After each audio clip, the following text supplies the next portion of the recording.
Bonjour à tous et bienvenue dans cette nouvelle petite vidéo de comment transformer votre lynx. Aujourd'hui je vais vous montrer deux petits montages que j'ai réalisés. C'est tout bête, c'est pas des transformations de lynx, on va dire des sortes de petits hardware pour la lynx.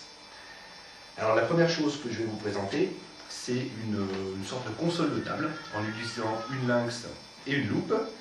En l'occurrence c'est une lentille de Fresnel qu'on va poser l'un en face de l'autre. Un petit bâti tout autour pour rendre ça joli. On va dériver les commandes de la console sur une manette et puis on aura une sorte de console de table avec un écran un petit peu plus grand. Le deuxième petit bricolage que je vais vous montrer, c'est une lynx rechargeable. Donc on va utiliser 6 piles rechargeables, 2 petits fils électriques et puis à côté un chargeur. Je vais vous montrer comment le construire, c'est tout simple, il va suffire un transfo de 9 volts, 2 petits interrupteurs, une minuterie, un peu de clou, un peu de colle et c'est parti. Allez, je vous montre le résultat et puis je vous donne quelques explications pour le refaire chez vous. C'est parti. Alors, le premier bricolage que je vais vous montrer, c'est la lynx donc avec la loupe. Alors, on va commencer par ce côté-là. Il y a donc la lentille de Fresnel qui est fixée ici. À l'opposé du bâti en bois, on a la console avec le port cartouche apparent. Donc, je vais simplement percer la plaque de bois pour pouvoir ressortir le port cartouche et insérer les jeux. Ici on a un petit interrupteur pour démarrer et ici le petit trou qu'on devine c'est pour l'alimentation. En fait j'ai repiqué le jack d'alimentation de la carte mère pour pouvoir brancher dessus n'importe quel transfo de 9 volts. En l'occurrence on va essayer ça avec celui de la lynx, comme ça on n'aura pas de souci de voltage. Alors on branche ici. Le jeu on va mettre Shadow of the Beast. Et on démarre la console ici. Et c'est parti. Ah oui, durant les démonstrations, il n'y aura pas de son. Mais pour le son, donc j'ai dérivé un peu le jack pour la sortie stéréo. Qui est ici, et on peut brancher dessus soit un casque, soit des petites enceintes. Au niveau des contrôles, j'ai réutilisé une manette Jaguar, histoire de rester dans l'esprit Atari. Et puis je vais vous montrer ce que ça donne. Alors on va peut-être pas y voir grand chose parce que ouais, c'est vraiment pas terrible. C'est un petit peu trop lumineux la pièce. Ça fait plein de reflets avec la loupe. Je vais essayer d'aller tirer les rideaux, voir si on peut avoir un peu mieux comme rendu. Bon, j'ai essayé de faire un peu l'obscurité, on voit un peu moins les reflets. Bon, ça reste un petit peu blanc malgré tout.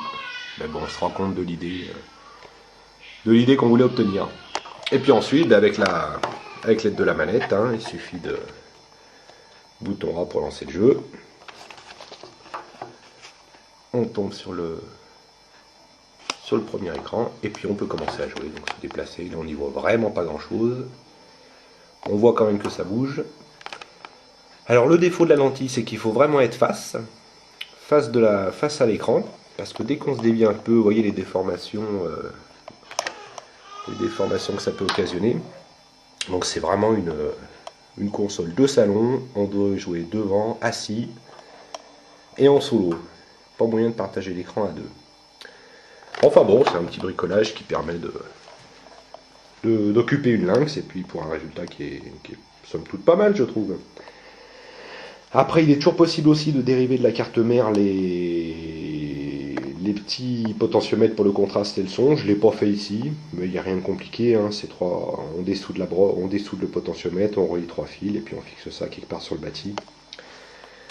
C'est pas bien compliqué. Bon, je ne l'ai pas fait parce que j'avais pas le temps en fait, et puis je compte pas vraiment jouer non plus avec, donc c'était plus pour montrer le résultat. Allez, on va passer maintenant au petit chargeur, je vais vous montrer ce que ça donne. Alors, pour ce qui est du chargeur, j'ai ouvert la console pour vous montrer un petit peu le branchement qui est vraiment tout simple. Donc il suffit de dériver le plus et le moins du logement des piles. Ici on a mis 6 piles rechargeables. Relier le plus sur un des fixes Dragon. Donc il faut un petit peu meuler pour pouvoir souder et pour que le contact se fasse. Pareil de l'autre côté, on fixe le moins sur l'autre fixe Dragon. Donc voilà, 6 piles rechargeables, 2 fils, 4 points de soudure. C'est vraiment pas compliqué. Allez, je remonte la console et puis je vous montre le chargeur en lui-même. Voilà, la console est remontée. Je vais juste pas oublier de vous dire, à l'arrière pareil, il faut un petit peu, avec un papier de verre, enlever la peinture sur les fixes Dragon, de manière à ce que le courant puisse circuler impeccablement. Maintenant le chargeur en lui-même, donc voilà la petite bête, avec un petit autocollant lynx. Donc c'est tout simple. Malheureusement c'est collé, cloué, rifté, indémontable, je peux pas ouvrir. Mais enfin, il n'y a pas grand chose dedans. Il y a une alimentation 220 qui arrive sur un petit transfo, un interrupteur pour alimenter le transfo, 9 volts, hein, vous pouvez utiliser celui de la Lynx, le petit transfo d'alimentation de la Lynx. Le transfo, il est relié à une minuterie. Donc ça, j'ai acheté un petit kit Wellman, ça vaut 10 €. On appuie longtemps.